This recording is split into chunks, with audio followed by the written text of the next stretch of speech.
Folks about you and your career, I keep hearing two words: methodical and deliberate. Okay. Where did that start? I mean, just what is that approach, or how did you develop that approach to everything? I don't know. I think I've been like that my whole life, pretty much. Just focused, determined, process oriented, and then once you find a process that you know that works and you believe in that process, you got to be committed to it. And sometimes that process takes a little bit longer, but there's true belief in it rather than throwing different darts at the board. Sure. 365 days later, you got to be committed to that process in order to make it happen. And sometimes it's quicker, sometimes it takes a little bit longer, sure. But true belief is at the root of all that. Is it easy to stick with that, Lamont, coming into a new place, especially when it's just so much at once that you got to keep doing? I mean, is it easy to stick with that system? At this stage of my life, it's gotten easier just because you have to. One of the hardest things for human people to do is to look at what's going to be affected down the road versus, it's easy to say the temperature today is warm and react to that, right?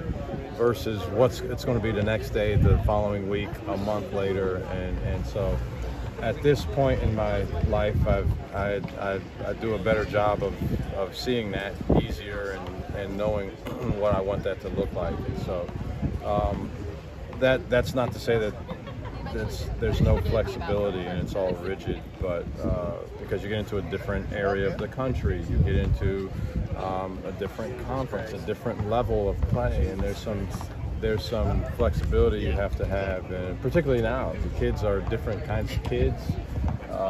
There are different buttons you can push and certain buttons that you have to push that maybe 10 years ago weren't even buttons at all. They weren't even concepts of being buttons. And so you have to have some flexibility, I think, in this day and age, especially. But yeah, I've gotten better at just being able to stick to what I want to stick to. You've been in Columbia for a few months now. How acclimated or comfortable are you feeling now? Yeah, much better. I think I've got a place that I'm staying. This is not my permanent residence, but I am living in a place that has a washer and dryer. It has a refrigerator. So, when you can go to the grocery store and you can do laundry, you just have a much different rather than living in a hotel. You can relax to some degree and not be worrying about those aspects and focus a little bit more just on what the task at hand. You've got an easy chair in there as well, right? A recliner. Sit down and watch game film. Yeah, there is in there. So I do most of that at the office. Honestly, I'm an at the office guy more than home office guy. You already fit your office out. You got some pictures on the wall in there. No, hadn't done that stuff yet. But my chair is pretty much it's got my imprint in there pretty good. If I'm in the autograph line, it's going to be tough. Right, but I'll try to get close. Okay. There is what I'm saying.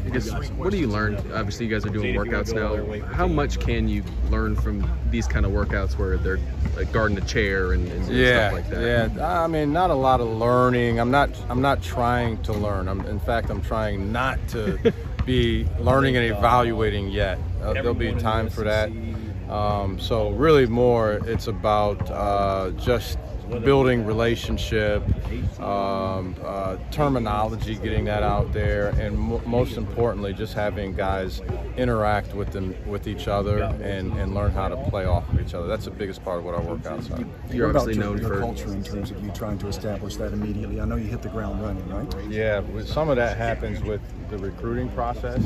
Just guys that are in alignment with philosophically with what you believe in, and so, but then the rest of it happens in those workouts, and so you establish pretty quickly what the do's and don'ts are, and so there's a lot of flexibility in some things, but other things there is no flexibility in terms of how hard we're going to play and compete and sharing the ball. There's just some of those things that you can start to, that I think make up culture. And so you start to impart some of those as quickly as you can. When you're at McAllister Fieldhouse last year, are you looking at Hayden Brown and saying this dude's an SEC player? a year ago when we were playing against them? Is that what you're saying? At the Citadel, yeah. Are you looking at Hayden Brown and going, this dude's an SEC type player? I don't think you have the luxury of doing that. I think you're trying to win one possession, win one half, win one game. But he is an elite competitor. I've done this a long time, and he's an elite competitor at any level. He's an elite competitor. And he's good at basketball also, but I think what he brings to the table above all else is that he's an elite competitor. I saw some video on Twitter. You appear to have a pretty good mid-range jumper. Yeah. Was that Photoshop? Well, was that legit? Because I counted. There were like 8 or 9 my buddy texted me. I didn't know it was even going out or anything. My buddy texted me and said, "Hey, this is edited." I said, "It was edited." They took about 5 or 6 other makes that I had after that out of there. So yeah. Then he asked me why I was shooting mid-range jump shots, because I think most of the world knows in games I don't value that shot as much as I do a lot of other ones. That mid-range 2-point jump shot is of low value, but I don't know. It can be made, obviously. But yeah, I like being in the gym. I love basketball. I wish I could play every day still. These guys get to. I remind them on a regular basis, but I love the game of basketball, so I shoot shots a lot of times. What's been the feeling around this state as you go to these type of things with the fans? It's been great. Just welcoming. Our fan base is tremendous.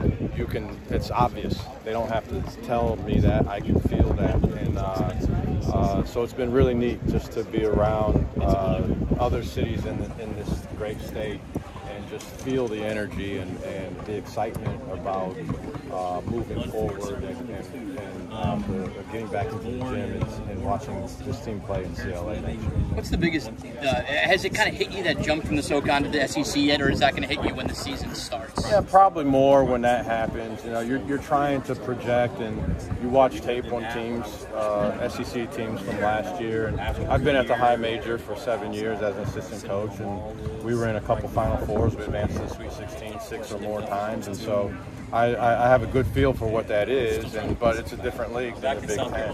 And, you know, I would say overall talent is better in this league than it was there, as far as runners and jumpers particularly. NBA-type prospects are probably more of those in this and in that league. But that was a really physical league also. And so just trying to figure out what things that will translate immediately to this level, and trying to see what the level is. It's been a couple of years since I've been at that level, what the level is and how what we do translates to this league.